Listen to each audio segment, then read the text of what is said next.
the MasterChef exam is completely different from what people see on TV. It's the highest certification a chef could take, and we could compare it to someone that's going for their doctorate, essentially. For every exam, normally there's about 10 people that take the exam, and about one person passes. There's only 75 master chefs that have passed this exam. The test is extremely difficult, but with the right training and the right mentorship, you could go and obtain it.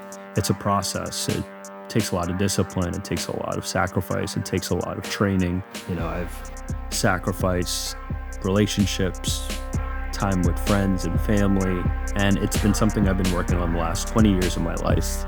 It's been intense, it's been great, it's been the driving force of my career. When I pass this exam in March, I'll be the first Filipino-American to ever pass that. My name is Chef Lanez, and this is my story.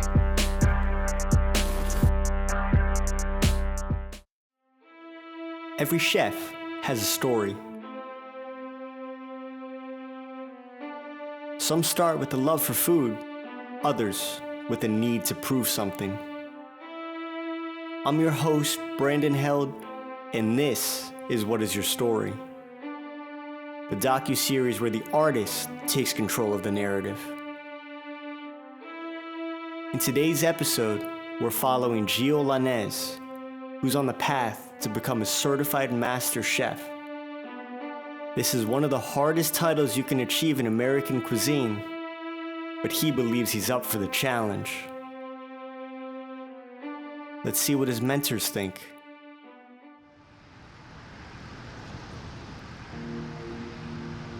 The one thing about him that strikes me is that not only is he a talented young man, but very, very respectful. You don't see that every day. He had to compete, and we went to one of the community colleges, and he ended up winning. And they lined all the contestants up, and they said, "Where do you see yourself in 5 or 10 years?" Geo gets up there and says, I'm getting my master's degree, my bachelor's degree, my master's degree. Then he says, I want to be a member of the ACF Team USA and go to Germany and represent America. He says, and then I want to be one of the youngest master chefs. And sure enough, he's done almost all of that. It's a young man's game, but he's very, very smart. And I think that he'll do very, very well. So in March, I will be taking the Certified Master Chef exam through the American Culinary Federation. It is the most intense exam a chef could take. It's the highest level for certification for chefs, and it is a grueling 5 days. When I say grueling, it is about 12 to 14 hours each day where you're required to execute certain tasks based off of different regimens, such as garde manger, classical, plant-based, global cuisine, and then market basket. All 5 days are mystery basket, and you have to put in a menu plus a requisition or an order form for each of these days. You're given your ingredients about 24 hours prior, and then you have about 8 hours or 12 hours to submit your menu plus your order within that time limit, along with executing the exam. The exam is also meant for you and to challenge you on different scenarios, such as fabrication, execution of techniques, your level of understanding of how to use certain ingredients, managing your time, and it's all random. You can't bring anyone for the exam, essentially. For every exam, normally there's about 10 people that take the exam, and about one person passes. It's an intense process. And for me to take this exam, it's been an amazing opportunity, but also something that I've always wanted to take, because when I pass this exam in March, I'll be the first Filipino-American to ever pass that. It's been intense, it's been great, it's been the driving force of my career. I use it as a goal of mine to focus on allowing me to provide for my family and my friends, but also a level of, credentials, along with understanding, hey, I've reached this point in my career. There's other countries out there that do a Master Chef exam, and it's a lot different from what we go through.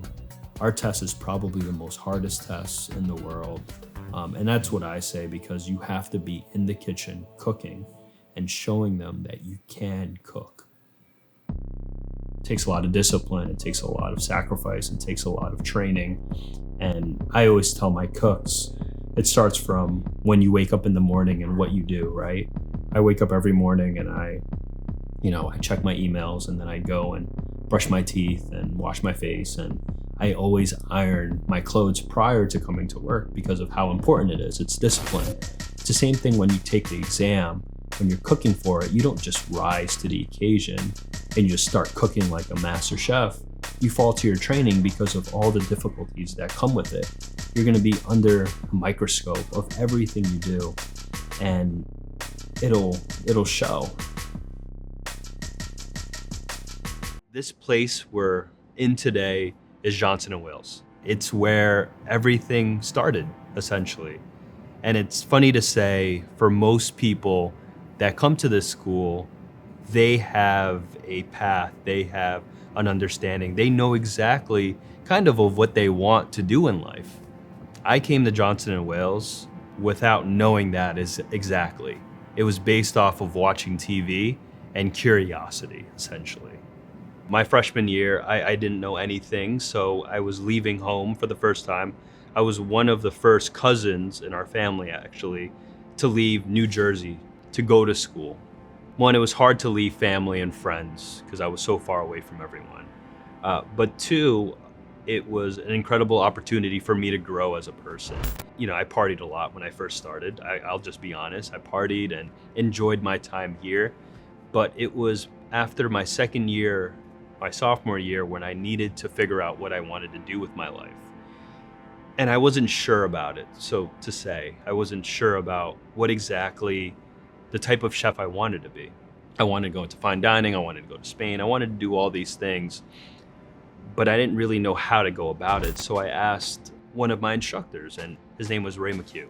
He was a student of mine, actually, in one of my first garde manger classes. He was arrogant at first, thinking that he was a late teenager, thinking that he knew everything about the world and how it worked, and he needed to be humbled. After my class had finished up, he came to me and says, after Chef talking to you and hearing your life story, I really want to compete. I want to really be the best chef that anybody's ever seen. And my first words out of his mouth was, be careful of what you wish for.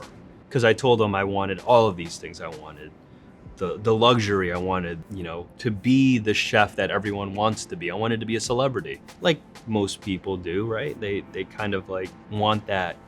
They want to be great at it. And I told him that I wanted to be great. And I says, okay, well, now you have to put your feet to the fire. And no pun intended with that, but put your feet to the fire, and you got to push, and you got to push, and you got to push. And then a friend of mine mentioned that there's an opportunity over at Bear Mountain, New Jersey. It was a chef that she used to work for. He was on the Olympic team at one point of his life, and that's where it started. I worked with him. He took me out to California, and we did this competition called Chef of the Year through the American Culinary Federation. Incredible. But all I did was wash dishes. I didn't do much. I brought him food. I did all those things. I was wearing a brand name hat that was I thought was cool. It was supreme. I was all about that streetwear. I camped out for sneakers. It was dope. I had it and I kind of put it all to the side. And then we got and landed, and he comes up to me and goes, Geo, I want you to do something, chef. And whenever he calls me chef, I knew it was serious. So he goes, Chef, I want you to take that hat. I want you to throw it away. I'm not throwing away a hat. I'm not throwing away the Supreme hat, but he was like, throw it away and I never want you to wear it ever again. I said, yes, Chef. And he's like, the way that you walk, the way you talk, the way that you look, how you dress, these next couple days is gonna, in front of my peers, I want you to be at the highest level of professionalism. Telling him that the entire time he has to be humble. I never forget one of his first gold medals. He came in bragging, he had it almost around his neck. He was and I says, put that thing in a shoebox and put it away. I says, it's one gold medal. It doesn't mean anything. And that's what kind of made me who I am today, right? I dress a certain way. I make sure I get a haircut every 2 weeks.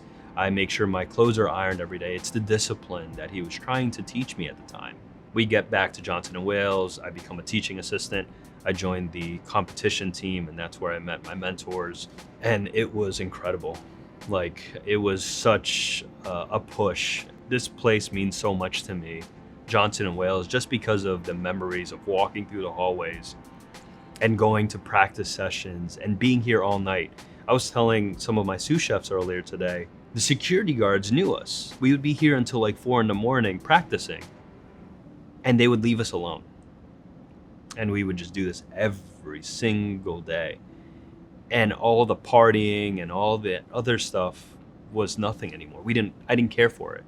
All I cared about was coming and practicing and being better and working towards becoming a certified master chef.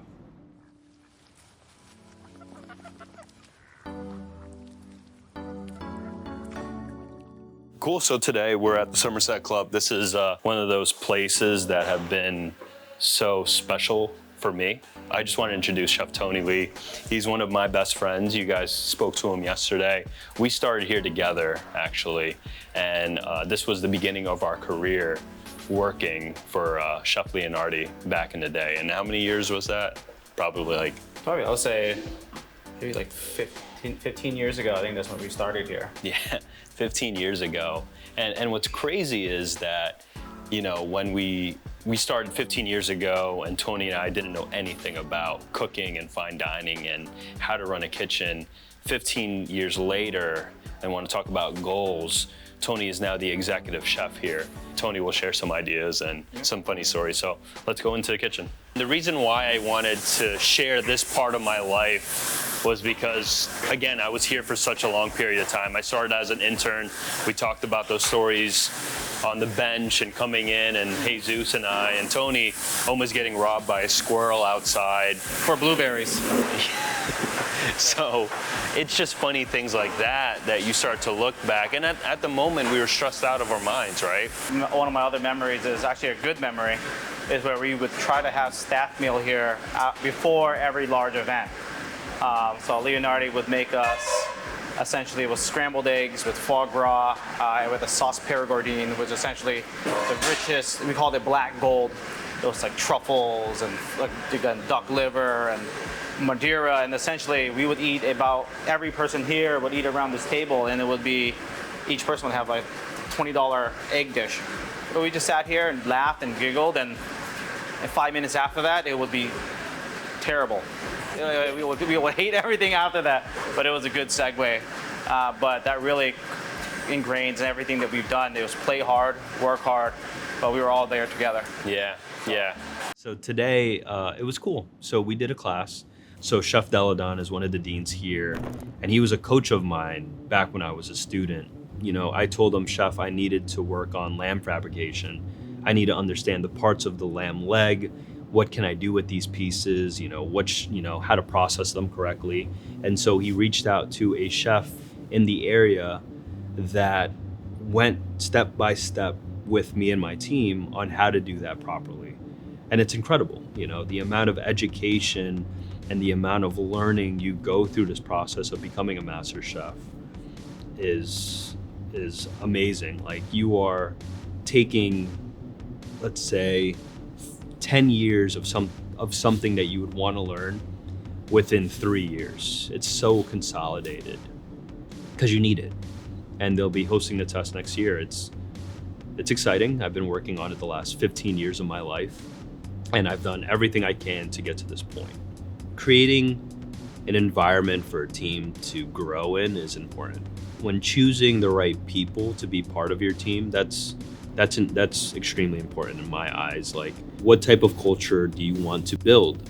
I wanted to create an environment where chefs would be able to grow and learn and become great without the scrutiny of being under the gun every 5 seconds. Like, not being able to make mistakes or anything like that because it's so cutthroat. I wanted an environment where they could grow and learn and be mentored properly. I want people that we're gonna push to become great.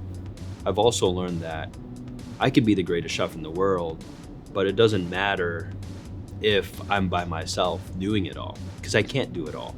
I'll just be swamped, and it sucks to be in that position because then you're miserable and you can't do anything. So you have to change your mindset. I'll give an example of my sous chef, James. You know, he came into my kitchen 5 years ago, and I've watched this individual grow so much to the chef man he is today. I mean, it's incredible how he holds himself in the kitchen, how he's able to speak to individuals and inspire them and to relate a message. I can't imagine the type of chef he's going to be when he's my age. I think I talked to Chef Geo for 10 minutes maybe on the phone before he hired me. And he asked me, he's like, oh, have you ever worked grill station? That's what you're going to be working. And I'm sitting there on the phone like, oh, yeah, I've done that. I've never worked grill station in my life. Made salads and worked at garde manger, that's it. And in that time, I mean, like I said, I started on grill and kind of just worked my way up to his executive sous chef now. And it's funny too, actually, if I hadn't moved here to work for him and COVID hadn't hit, I would have never met my wife. My first day here in Connecticut, actually, I just met her randomly at a bar because she was friends with one of the guys I worked with. And like 3 years now later, we've been married for 2. So, I mean, that would have never happened if I hadn't met Chef Geo. You just get so much out of that, seeing someone become so good at what they do. And so for somebody that's coming into this field, know that there's going to be a lot of ups, there's a lot of downs, but seeing people grow from what you've taught them and how they've ended up becoming, you know, that's something that you can't buy. You really can't. And also watching the food that you produce, I mean, it depends on what you want at the end of the day. Do you want to create fine dining food or whatever it is? But the excitement of putting up something that is so sexy and beautiful, that's cooking, right? Like it could be a crispy chicken sandwich and it comes out like, you know, you could still see the specks of oil on it. It's shiny, it's crispy. You could hear the crackling, and then you add the spices to it. And then you put it on 2 toasted perfect buns with, you know, a perfect aioli or a sauce, lettuce, tomato, and the tomato seasoned correctly. And then you cut it in half, and as you cut that thing in half, you could hear the crunch of the toasted bun and the chicken, and it looks juicy, and you see it dripping a little bit. Like, that to me is what gets us excited. And if you get excited over those things, this could be something that you want to do.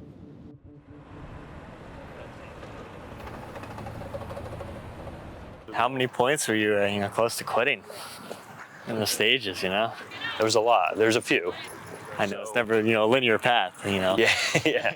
It's kind of like this, and then all of a sudden you take a quick detour, and then you kind of come back to that point of like trying to figure out whether you want it. I remember competing. I just won, a President's Medallion. I had won both competitions. I was on a hot streak. I was doing really, really well. I started full-time here at the club, and it was like a big learning curve for me. I remember just trying to juggle a couple projects while I was, doing my normal task, and I was making vegetable stock. And all I remember was I left it on the stove and I forgot it, and I went back to my station, and next thing you know I remember, it was like 3 hours later, I remember. So then I look over, and the minute I looked over, I remember seeing Chef going like this. And he looks inside the pot, and it's because it's smoking. And he's like, what the fuck? Like, what is this? And I'm like, oh my God. I was like, it's mine, Chef. I'm so sorry, blah, blah, blah. He's like, what is it? I was like, vegetable stock. He's like, I've never seen anyone burnt water before. I was like, oh my God. I was so embarrassed. Like, I'm not perfect. And I tell my cooks all the time that it isn't about being perfect in the kitchen. It's about how do you handle when it turns into, a disaster. Yeah. What do you do in those moments? How do you adapt to it? How do you attack it? What do you do? How do you fix it? Being a teacher here and seeing a lot of other students talk some trash or say, I'm going to do this, I'm going to do that, and not pursue it or not pursue their goals was really an interesting thing. And Geo was different. At first, and I'm always the one to say, if I've ever made a mistake, I wouldn't have put money betting on Geo that he was going to do what he did. throughout my life, I've always had someone tell me that I couldn't do something. I've always had someone tell me that I wasn't good enough for it. I wasn't this, I wasn't that. And it sucks to hear that. And it sucks to hear that from people that you care about. And every time someone told me I was gonna fail in life, I proved them wrong. To the point where I am today, where I'm going to take the hardest tests a chef could take in 7 months. Now I have every single person telling me that I'm gonna do it. But it wasn't like that in the beginning. And I'm fortunate to have a really great group of people that I love and care for be part of this journey. I remember 2 of my best friends in college, I was talking about the Olympics and how I was gonna be on the Olympic team. And they were like,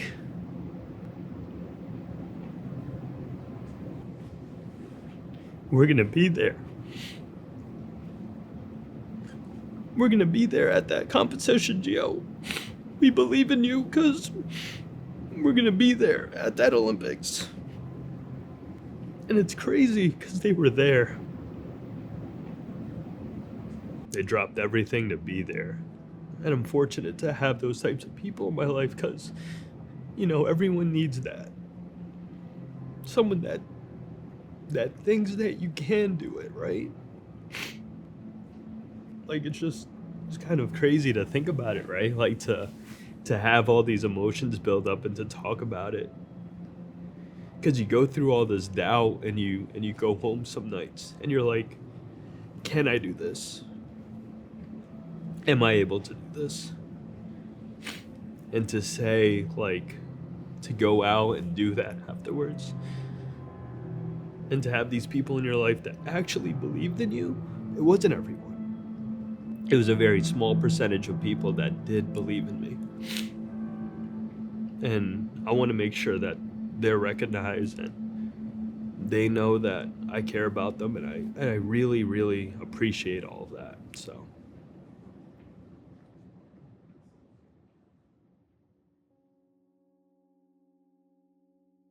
We've had the opportunity to mentor so many students.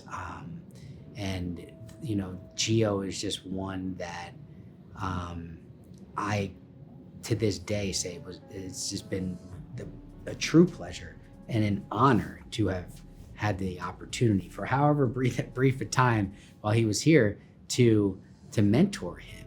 And the fact that he still is the same exact person that he was back then, with his humility and his humbleness, his kindness. I like to think that he learned that here at Johnson Wells. Now the skill, he was naturally skilled from Jump Street. He was one of the best young cooks I've ever saw come through Johnson Wells. I mean, he honed it in the classroom. He stayed extra, he stayed longer, he asked questions. He was a mentor's dream, mentee. Like, he wanted to be coached and mentored and tormented in a lot of ways.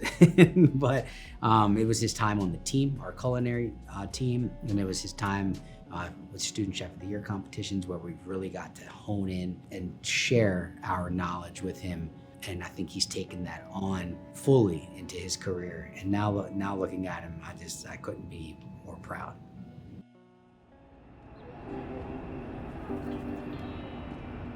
His main thing is always having a plan for your whole journey.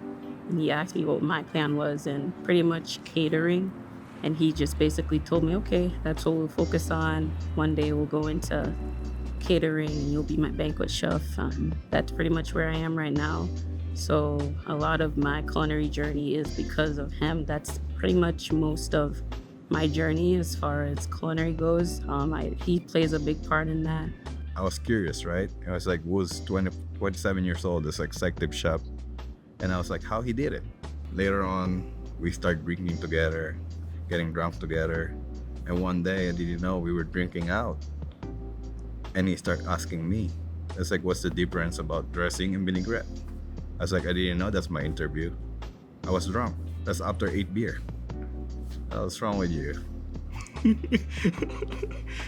He just loves what he does, and he loves the people around him, and He saw something in me, and he's probably the reason why I'm here now. Our car rides here today, we're talking about goals and what we want for each other. And that was the same conversations we had 14 years ago, driving back from Boston to Providence, talking about goals and where he wants to be. And it's a full circle moment for him, because in those rides 14 years ago, he said, I will be a CMC. So in March, he will be. There's no questions about it. He's the light that guided our ship, our team. So I hope I can be the next one, and there's 3 other ones of us who will probably follow.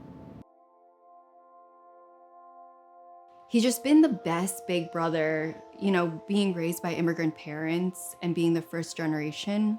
He did have a lot of pressure to take care and take lead and guide me. And so he was already a person that was already hard on himself enough on top of that.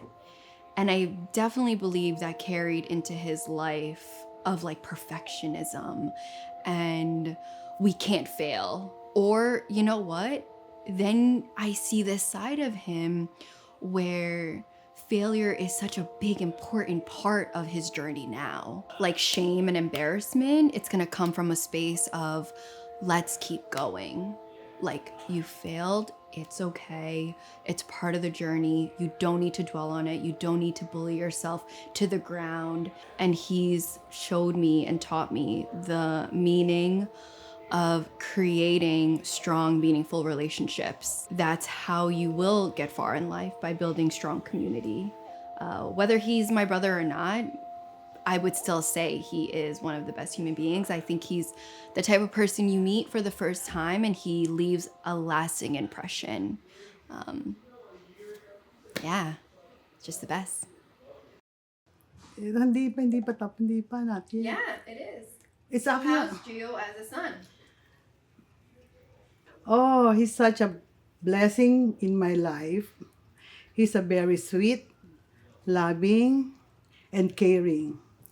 Every day, he always call me, ask me, how are you, Mom? That's him. He has a lot of dreams, and I always, how you call that? I always with him. I love him so much. We love him so much. Good to go? Yep. All right, so for our final question, if little Geo was sitting right next to you right now, what advice would you give him?